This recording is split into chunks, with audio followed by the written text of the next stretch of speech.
guys, my name is Tatiana for those of you that are new, and welcome. I'm so happy to have you here. And before we get started, I just wanted to remind you to like and subscribe and hit that notification bell so that you're notified every single time I post a new video. And I am so happy to have you here. I love all of you guys. Alright, and without further ado, let's get started on this video. So for today's video, I decided that I'm going to talk about how I became a NICU nurse and also my time in the NICU as a NICU baby. So I'm sure none of you are aware that I was actually a NICU baby when I was younger. So my mom had a pretty, or me and my mom, I guess it's both of us, or my mom and I'm not sure, had a pretty rough delivery. So when I was coming out, first of all, my mom said that my collarbone was broken, which is your clavicle, which is a technical term. So my clavicle was broken when I was coming out, as well as, I believe she said I wasn't eating. I'm not sure, because my mom's not a nurse or anything, so I'm not sure about technically what happened, but for whatever reason I wasn't eating, and I believe that I was on TPN because my mom said that I was getting calcium. And now as a NICU nurse, I understand that as I was getting, because I wasn't eating. If you're not a NICU nurse, then what we do when babies are not eating or they're not eating enough, if we're like slowly starting their feeds and increasing up to full feeds, then they are on TPN to maintain the things that their body needs, like their electrolytes and sugar and things like that. So all of that is within a TPN bag. So like I said, it'll have sugar like dextrose, so it'll have vitamins in it, zinc, maybe calcium, potassium, things like that, to keep the baby's body up until the baby is on full feeds. It can get that nutrition from their food. So basically that's what I was on when I was in the NICU. And so many of you probably aren't aware that calcium is very, very harsh on your veins, even for adults. So when you're giving TPN with calcium to a baby, it's recommended not to give that through a PIB, because like I said, it's very harsh on your veins and it can cause damage to the baby's veins and skin and cause scarring and injury basically. So like now, if I have a baby that needs calcium, you do not give that calcium through a PIB. I would have to call the nurse practitioner and tell her I wasn't comfortable with that. We would need a central line, because it's much better to give that through a central line than a PIB, because PIBs are so fragile, they go bad all the time and you always have to start new ones. So with something as harsh as calcium, you want to give that through a central line. So basically when I was in the NICU, I was getting TPN with calcium through my IV in my hand, and my IV infiltrated.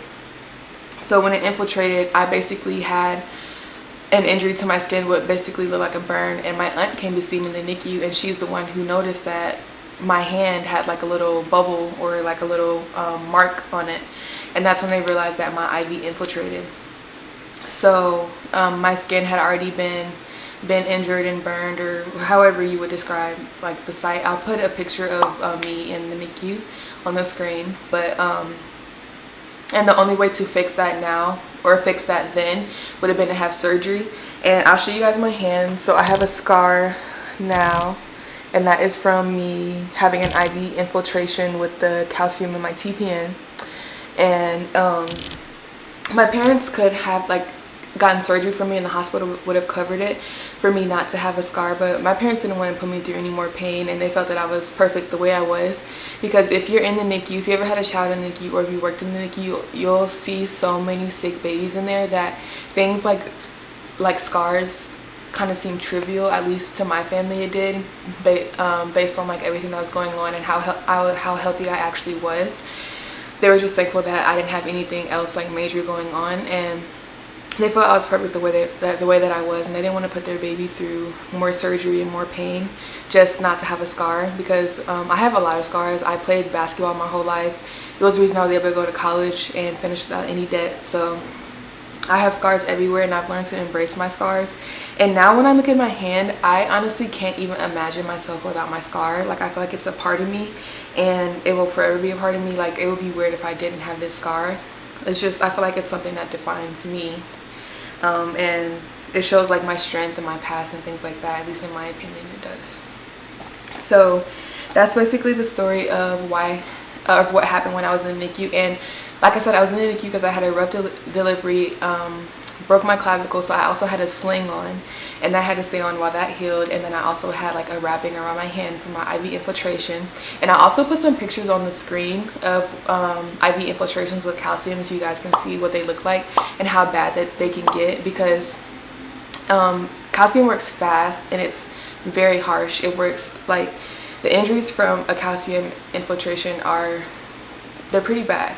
And the nurse that was taking care of me was really nice. My mom doesn't blame the nurse at all, because you have to understand, like, even if, especially like I understand now that giving calcium through a PIV, you don't do it unless you have no other option, and then even then it's still such a risk. And I'm not sure like how well known or how talked about that was back when I was born, but even if you check that IV every hour or every 30 minutes, every 15 minutes, every 10, it doesn't matter.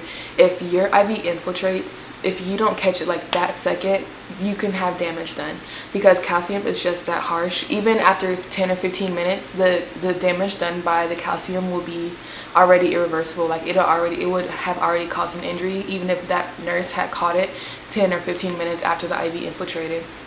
So it was an accident. It's really hard to stay on top of, even if you're checking it continuously, because you just never know when it might happen, if it does.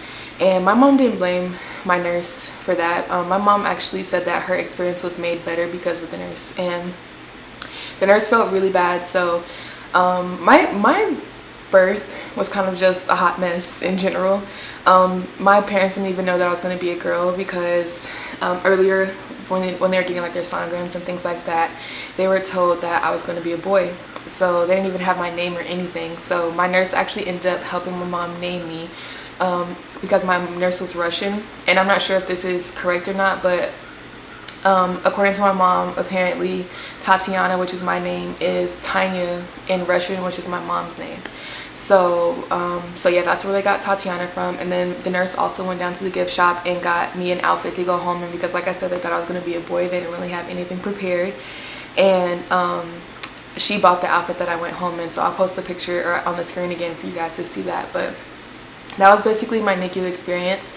And from talking to my mom, the nurse actually made the experience better. And I don't have children of my own, but just from like being around in the NICU, and also like dealing with some of the cases that I dealt with in the NICU, I can see how it can be very scary and very make a mom feel very uneasy being in the NICU. So having a good NICU nurse is so important. And my mom said that the NICU nurse that she had and that I had made the experience so much better. So I am thankful for that. And growing up, I'm not one of those people that knew that I wanted to be a nurse from the beginning. I wasn't. I actually didn't figure that out until college, and really like the end of college.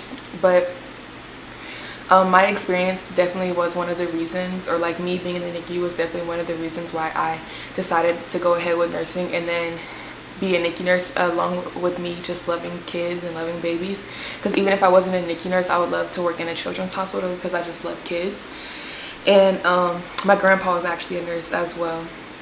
So all of those things like put together kind of helped form my decision of being a NICU nurse. And what further motivates me to continue to be a NICU nurse is actually being there. It is very hard work. Anywhere nursing is very hard work, and if I'm being honest, I can't see myself doing it for 30 or 40 years like a lot of the nurses in the NICU are now. Not because I don't love it, just because it's so hard on your body physically and emotionally, mentally, everything.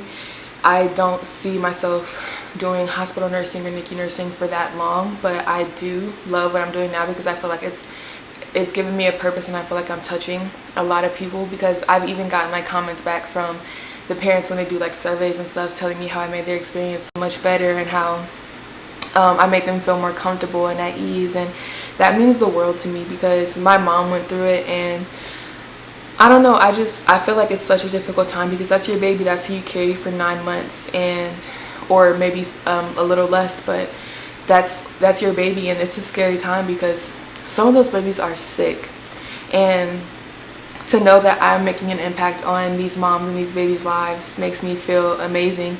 And I don't know, it makes me feel fulfilled, and it makes me feel good being able to help other people and to help these babies. And I just love being able to see the babies go home, especially when we have like a 24-weeker that's been there for like 6 months, that finally gets to go home with their parents, and you see like the joy on their parents' faces and know that baby's gonna go home and get loved on and dressed up and talked to, and it makes me feel good as a person to be doing what I'm doing, and it's very fulfilling. But basically, so me being in the NICU definitely played a part in my decision of being a NICU nurse, along with just the fact that I love kids and I love babies. And also my grandpa was a nurse, and he was a nurse for a long time. He retired as a nurse, and he also inspired me to become a nurse as well. But he worked on the adult side. He didn't work in the NICU. He's kind of done a little of everything. Yeah, but once I started nursing school, it became very clear that I wanted to either work in the NICU or I wanted to work at a children's hospital with children, because that was obviously where my passion was. Because in nursing school you do different clinicals at different hospitals in different areas, and I liked working with adults, but it definitely wasn't for me. It wasn't something that I could see myself doing every day, especially with how hard nursing already is. Having to do the adult world just wasn't something that was appealing to me.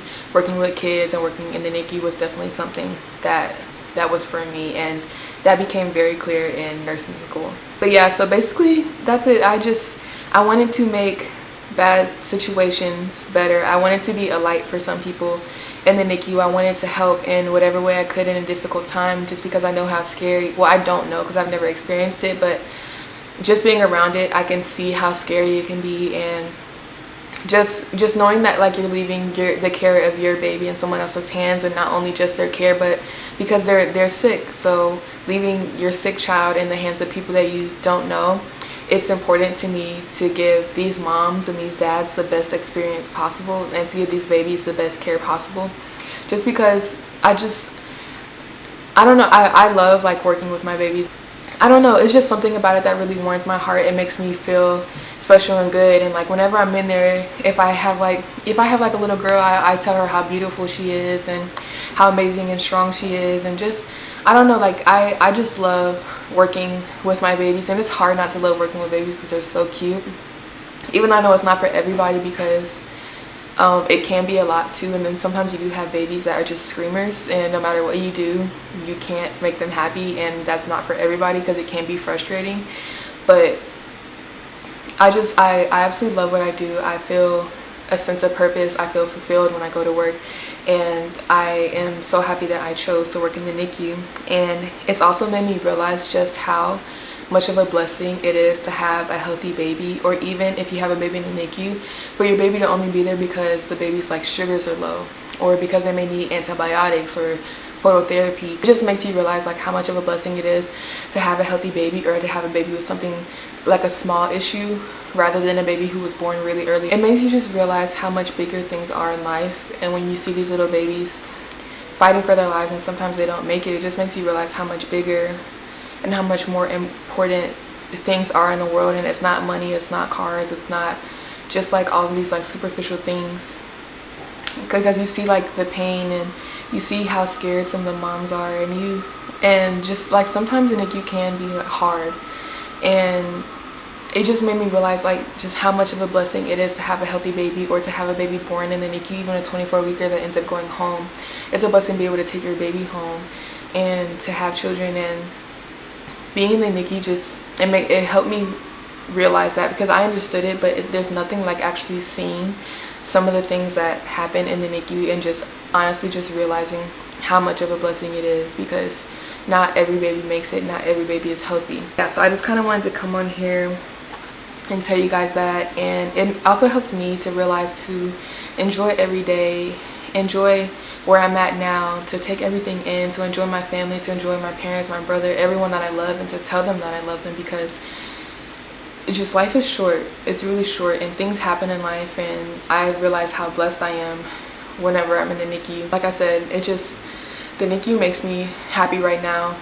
Even though some days can be hard, it makes me happy knowing that I am helping people. So I just want to come on here and share with you guys my experience of being a NICU baby, and my process of becoming a NICU nurse, and like kind of some things that has already changed in me, or kind of some things that I've discovered working as a NICU nurse so far. But Like I said, I love what I do, and I'm so happy to be working in the NICU, and I hope that me doing some of my nursing videos kind of helps you guys too, and knowing whether you want to do the NICU or not, or at least gives you some entertainment of some sort. But yeah, so I think that concludes my video. I just wanted to come on here and talk about my experience as a NICU baby and then becoming a NICU nurse, and a little bit about my experience now.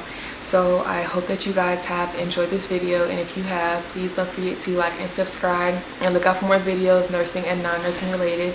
I am appreciative of every single one of you guys. Thank you so much for your support and subscribing and coming along on this journey and being a part of this family, and I love you guys, and I will see you in the next video.